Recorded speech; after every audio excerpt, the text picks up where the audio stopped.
Hello, today's date is Friday, August 9th, 2019. This is a raw, unedited vlog status video. Alright, kind of a talking head video too. Sorry, I just had to say what's kind of going on. We are back in the United States. It's been one whole week since we've been here and it has been crazy. So much has happened since I've talked to you guys, family, friends, subscribers, guests, and whoever else is watching. This is for you too, Amanda, when you're older, so you can look back on it. We'll keep this video in our archives.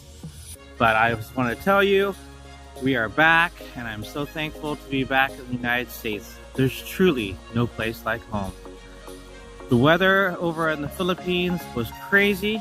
Unfortunately, I did not do what I wanted to do. I had planned to go to 7 places in Zamboanga and another 4 or 5 places in Manila. But due to the torrential rain, the scorching heat, and this little girl right here, this little girl picking up a parasite of some sort, it was not fun spending 4 or 5 hours at the hospital while they did a feces culture. For her, and then we had to see a doctor and get medicines prescribed, and she had an upset stomach. It was horrible. So unfortunately, we didn't get to do what we wanted to do. On the flip side, I am thankful we got to spend more time with our Filipino relatives, friends, and family. We did get to do more than that than I thought we were going to be able to, because we were kind of hotel ridden. So we were able to stay there and have guests there till midnight or 1, and back up at 6 or 7 in the morning for breakfast. So it was truly crazy, truly crazy. Oh, let me tell you kind of what's going on about the transportation down there. Originally, we were going to take our car all the way down to Chicago and stay at the park and ride.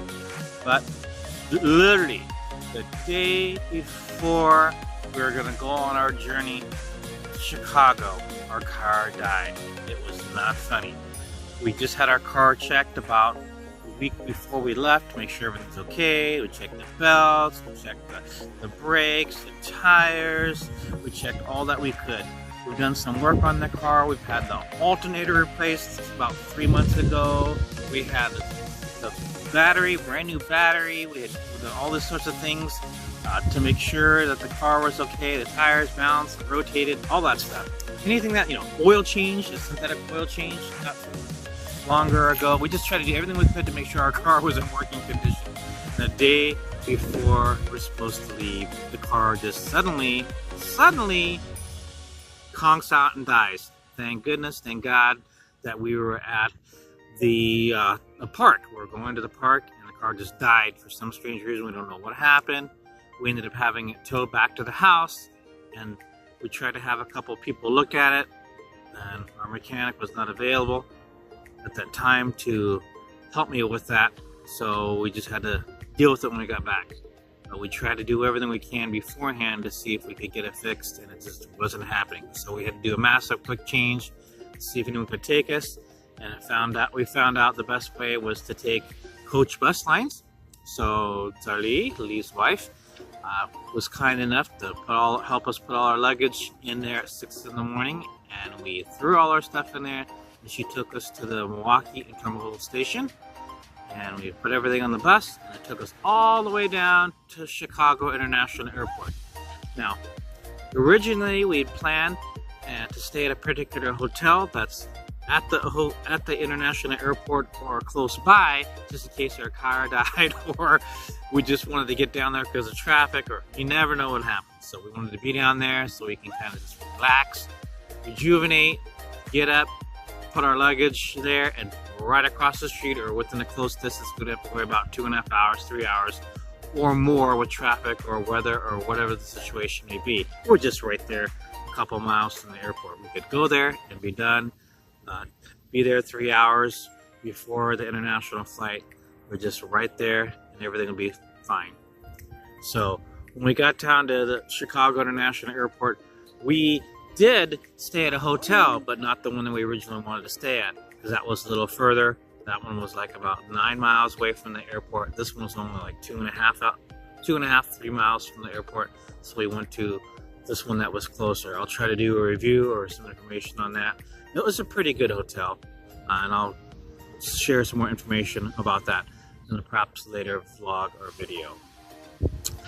So here's kind of what happened. We got ready that day. We were to take off.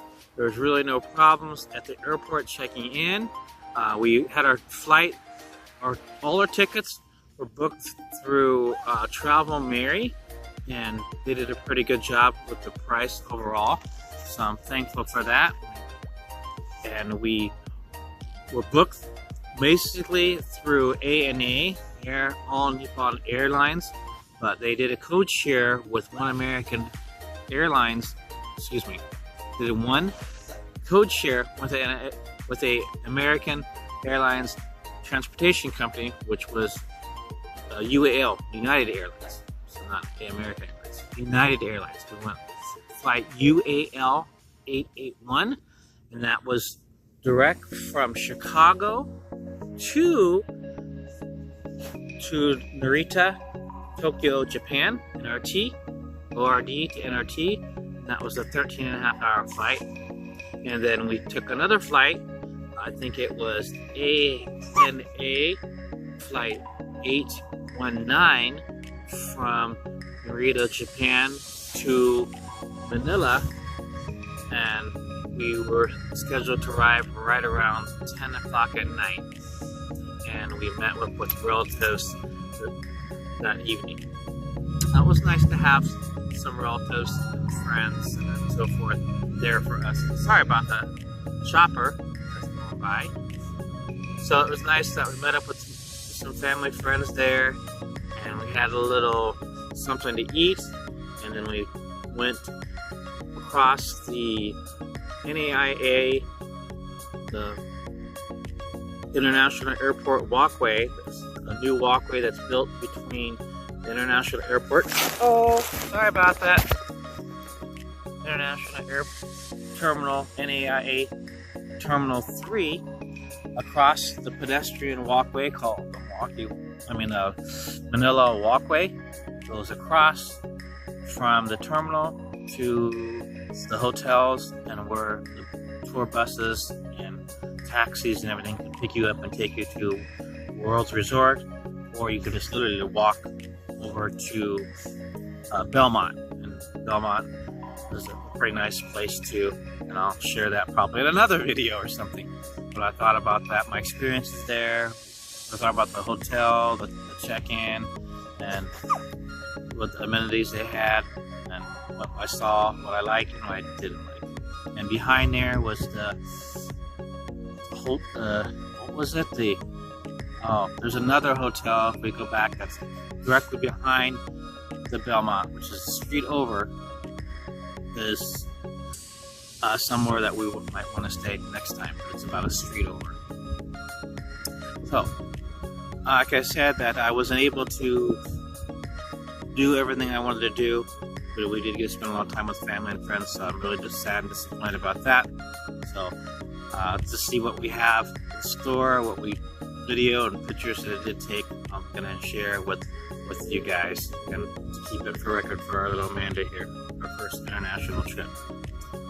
So after we landed in Manila, we stayed, like I say, I had the friends, family stay at the hotel on another floor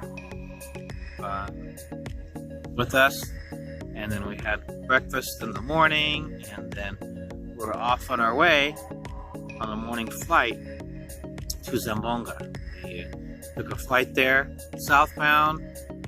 Normally it's about a 3.5-day boat trip from Manila to Zamboanga, but we decided to take airplanes. It takes way too long to take a boat trip all the way down there. Too long. It'd be okay if we had unlimited time for vacation and we wanted the boat experience, but Tesla has some fears, and they're kind of well founded too regarding some boat ferries, because they always seem to have boat ferries, especially in typhoons periods and everything. And it's a long trip, very uncomfortable kind of, even though they have different classes that are air conditioned, and they have 4 different types of class of steerships or something that you can get. So maybe I want to take a ferry to a smaller island or something that's only maybe one day, where that's close, not too far, but that's okay. Or at least a fast ferry or something. I like to do that for experience and for fun. I've taken some fast ferries in Canada. Anyhow, back to what I was saying, we arrived in Zamboanga. It only took an hour-and-a-half flight versus 3.5 days by ferry.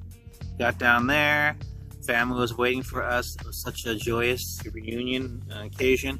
It was hot, humid, pretty oppressive as far as the heat and humidity, but it was good. It felt good to be back in Zamboanga. A lot of people were there. Little nervy to have soldiers there with automatic weapons and so forth, but that's kind of how it is there.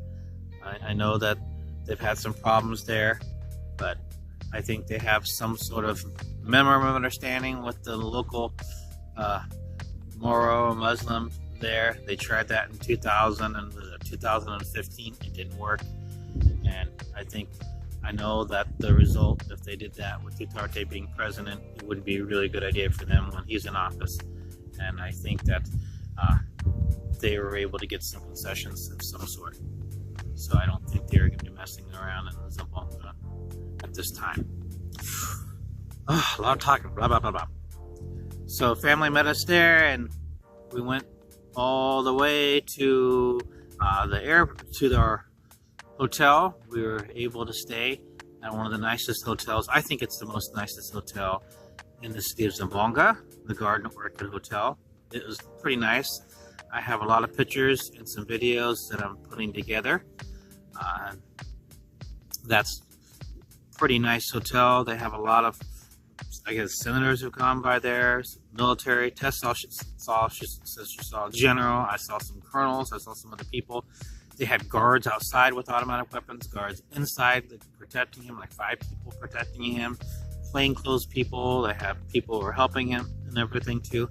It was a very nice hotel / mini resort. Unfortunately, some of the shops seem to close inside the hotel, and I'll do a more thorough review. And there's another Philippine American vlogger who went down there who told me about the hotel and what to expect. Unfortunately, he lost a lot of video when he was down there, and that plug is Cess in the city.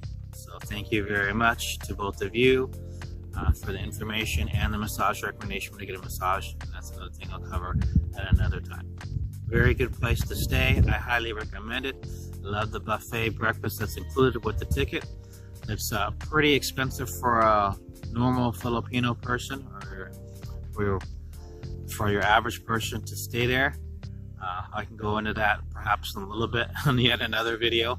I'm just trying to keep this somewhat condensed. As I say, compressed, nice close together. It was a real interesting trip. We stayed majority of our time at that particular hotel. We thought about getting some other places, but this truly was the best place to stay. And if we ever do go back to Zamboanga, I would probably want to stay there. Okay, here. We don't know what happened exactly. I'll go into that, I guess, in another video about Amanda's illness, about what happened, what the doctor said, about how much it costs to be seen, the type of medical care we received compared to, say, back stateside, what other Filipino American expats, or excuse me, what other expats have experienced and what they've said, and a British expat who moved there. Thanks, Chris, over at Brit in the Philippines. Thank you very much, too. That was very helpful. Plug out for him and what happened with Amanda and her illness. I was really sad I didn't get to do all the things I wanted to do in Zamboanga. I wanted to go back over to Fort Pilar. I wanted to go back over to Pasanoka Park. I wanted to go back over to the zoo. I wanted to go down to Shoppers Square, Shoppers Plaza, and downtown Zamboanga. I wanted to go to Aram School. I wanted to go to Fort Pilar, or Ocean del Mar, excuse me. Fort Pilar is the fort that's there at the peninsula of the island, and then the other Ocean del Mar, that's the park, and where they have live entertainment and activities there during a night club and the eateries down there, and that's where I went previously in 2011. There's a whole bunch of places I wanted to go. I wanted to go find the I Love Zamboanga sign. I wanted to go to the Pink Sand Beach, which is a little cruise away. It's safe to have tours that our city ran. You can go over there. It's not horribly expensive. It's about $35 a person, but it includes the little boat over there to the Pink Sand Beach, where I guess the volcano and the crystals or something are pink. I wanted to go there. I'll perhaps link that in one of my videos, so at least for those who do find a Filipino girlfriend or wife that they didn't know about it, they'll have some additional information. And for those who just want to find out a little more about some of the offerings, they have a tourism group down there and tourism companies down there in Zamboanga. Let's see. Zamboanga, oh my goodness, so much has changed. There are some things I do like and don't like, and maybe I'll cover that in yet a separate video. I just kind of want to keep it condensed or very vague about the trip.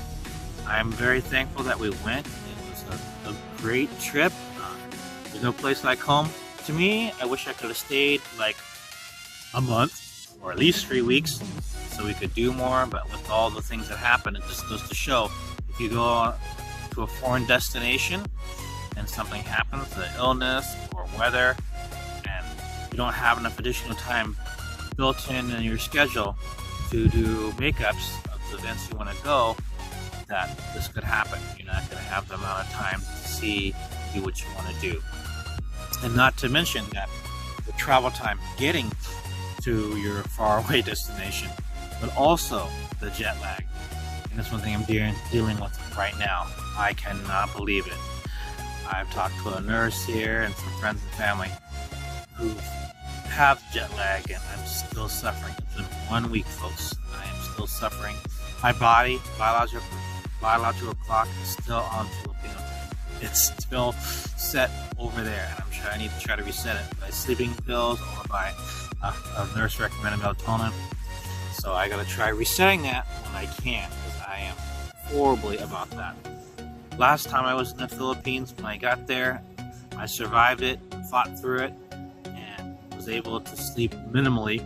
And when I got back, I took about 3 days to recover. This time, it's 6 days, and I still have 7 days, and I haven't recovered. But then again, I'm worried about this little girl here.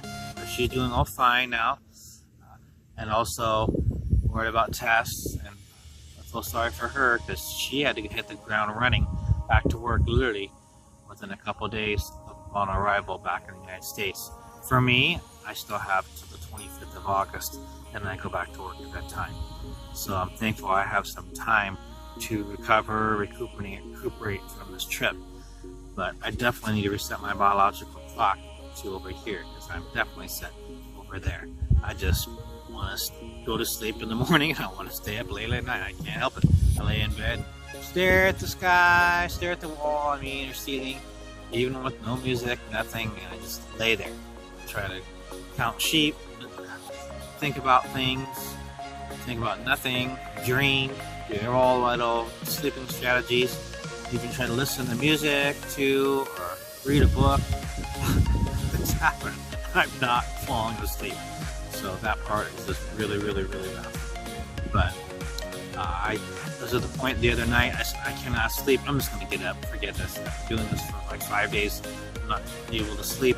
I'm actually going to do something productive. Then I was able to do some research and study, and also go through the pictures for our slideshow for the 3D art in Island.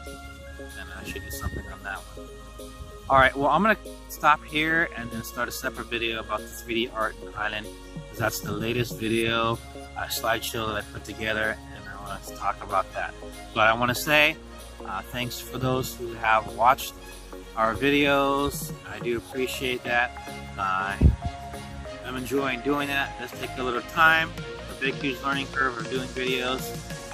I'm just kind of muddling through it. Sorry, I have a lot of big transitions through it, a lot of pop-up stuff, window stuff, or tags. I'm just kind of putting it out there as fast as I can do that with my laptop. And want to get it out there to share and have it for Amanda's future. She can look back on it for our friends, our family, some other people who are just interested. From my point of view as an American, Vietnamese, my wife's Filipino, and we have Amanda Panda here. She's Filipina, Vietnamese, and American. So, once again, thanks again for watching. If you have any questions, please message me on my Facebook or send me an email, or of course, put a message down there on our YouTube. Alright, thanks, take care, bye. Thanks, Amanda.